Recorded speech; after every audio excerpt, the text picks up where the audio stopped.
From western overseas Kurukshetra branch. मेरे साथ शुभम जागलन है जिनका आज ऑस्ट्रेलिया का स्टूडेंट वीजा है। Congratulation Shubham for thank you visa. Ma'am, thank you. Shubham, हमारे व्यूअर्स को बताओ क्या ओपिनियन है आपका, क्या प्रोफाइल है, कैसा लग रहा है आपको वीजा लेके? जैसे हर बंदे को वीजा की बहुत खुशी होती है, हर बंदे को अच्छा लग रहा है, वैसे मेरे को भी अच्छा लग रहा है। और प्रोफाइल जैसे कि 10th मैंने 2017 में की थी विद 6.8 CGPA एंड 12th मैंने 2019 में की थी और 74% थे मेरे। विद आर्ट स्ट्रीम थी, जैसे कि आर्ट स्ट्रीम के लिए इतने ऑप्शंस नहीं होते हैं, 2-3 ऑप्शन ही होते हैं, bachelor of hospitality management. Western overseas आया मैं और पूजा मैम ने मेरे को बहुत सारे ऑप्शन बताए। फिर मेरे को बैचलर ऑफ कम्युनिटी डेवलपमेंट अच्छा लगा कोर्स, और जो कि लॉन्ग टर्म स्किल लिस्ट में है। तो फिर ये कोर्स मैंने फाइनल किया, बैचलर ऑफ कम्युनिटी डेवलपमेंट, और आज मेरा वीजा आ गया और आज मैं बहुत खुश हूँ। किस यूनिवर्सिटी में जा रहे हैं? I am going to Victoria University Melbourne. Campus कौन सा है? मेलबर्न। Footscray park. आपके 12th में आर्ट्स में सब्जेक्ट कौन-कौन से आपने पढ़े थे?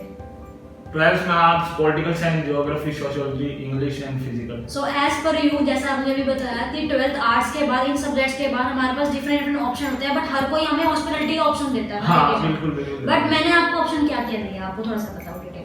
12th में सोशियोलॉजी थी तो मैम ने उस रिलेटेड कोर्स निकाले, जैसे कि bachelor of community services, bachelor of community development. तो बैचलर ऑफ जैसे कि कम्युनिटी सर्विसेज थी वो बॉक्सिल कॉलेज में थी। जैसे कि मेरी फाइलिंग इस टाइम हो रही थी जिस टाइम ऑस्ट्रेलिया बहुत ही रिफ्यूजल दे रहा था, तो उस वजह उस टाइम में पूजा ने मेरे को बहुत हेल्प किया और बैचलर ऑफ कम्युनिटी डेवलपमेंट में अप्लाई किया और आज मेरा वीजा आ गया। So as per profile 12th arts में जो इनके सब्जेक्ट थे उसमें हमने सोशियोलॉजी पिक क्यों किया? बिकॉज सोशियोलॉजी में सबसे अच्छे नंबर थे।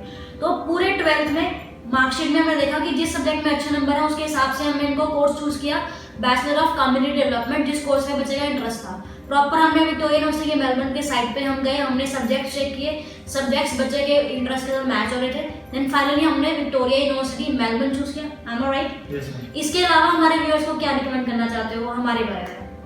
व्यूअर्स को मैं यही रिकमेंड करना चाहता हूँ, जो भी कंट्री जैसे कि ऑस्ट्रेलिया, इस टाइम बच्चे बहुत सहमे हैं, रिफ्यूजल आ रहे हैं, सोच रहे हैं कनाडा चला जाऊँ, ऐसी कोई बात नहीं है। आप एक बार वेस्टर्न ओवरसीज विजिट करो और अगर ऑस्ट्रेलिया जाना चाहते हो तो बिल्कुल आपका ड्रीम फुलफिल होगा और आप वीजा लेके जाओगे। तो कौन से मेन ऐसे फैक्टर्स थे आपकी प्रोफाइल में जिससे आपको लग रहा था कि आपका वीजा 100% है? आपके कौन से पॉजिटिव पॉइंट्स हैं आपकी फाइल में? देखो, जो वीजा रिफ्यूजल होता है 1-2 चीज से ही होता है, जैसे कि कोर्स मिसमैच हो जाता है, नहीं होता, और एक एसओपी होती है, ऑस्ट्रेलिया वीजा एसओपी की वजह से होता है वो। और जो वही मेरा प्लस पॉइंट था, पिछले रिलेटेड स्टडी थी जो आपकी रिलेटेड स्टडी से मैच हुई और इसलिए मेरा वीजा आया। आपकी प्रोफाइल में एक तो आपका कोर्स रेलेवेंट था। Yes, ma'am. आपके 12th आर्ट्स से होने की वजह से हमने प्रॉपर कोर्स आपको रेलेवेंट दिया। सेकंड थिंग, हमने आपकी एसओपी स्ट्रांग बनाई। Yes, ma'am. इसके अलावा the main point is funding. Funding. अब इस केस में फंडिंग जो थी वो बच्चे की जेन्युइन थी, 3 months ओल्ड थी।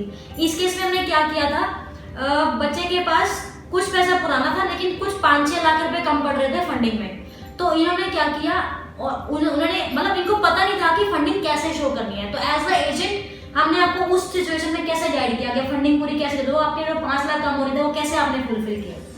5 लाख, जैसे कि अगर किसी के पास कुछ प्रॉपर्टी पड़ी होती है तो वो उसको भी दिखा सकता है। और जैसे कि हम कोई दूसरे एजेंट के पास जाते हैं, वो छोटे मोटे होते हैं, उनको कुछ नहीं पता होता।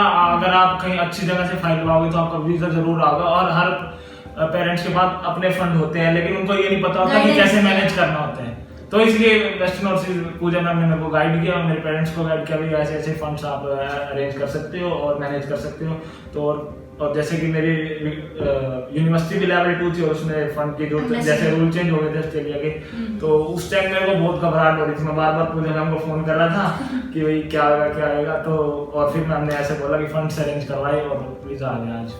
सो इनकी प्रोफाइल में प्रॉपर जेन्युइन फंड लगे, कोर्स अच्छा मिला, एसओपी। तो ये छोटे छोटे जो फैक्टर्स होते हैं हमें देखने होते हैं। प्लस में आईटीआर, हम लोग इंडिया में रह के हम लोग क्या करते हैं, हरियाणा रीजन के लोग आईटीएस कभी नहीं बनवाते। सो आपको एक चीज ध्यान में रखनी है, हमेशा अपना पैन कार्ड, आधार कार्ड, आईटीएस हमेशा बनवा के रखो, जो आपकी फाइल में बहुत स्ट्रॉन्ग इम्पैक्ट डालते हैं। So overall how can you rating the western overseas? 1 से 10 में से कितना नंबर आप देना चाहोगे? वैसे तो 1 में से 10 में से 10 के 10 ही दूंगा मैं। अगर किसी का वीजा है, चाहे किसी के पास किसी भी एजेंट के पास जाए, वो 10 के 10 ही देगा। लेकिन मैं 10 में से 11 दूंगा।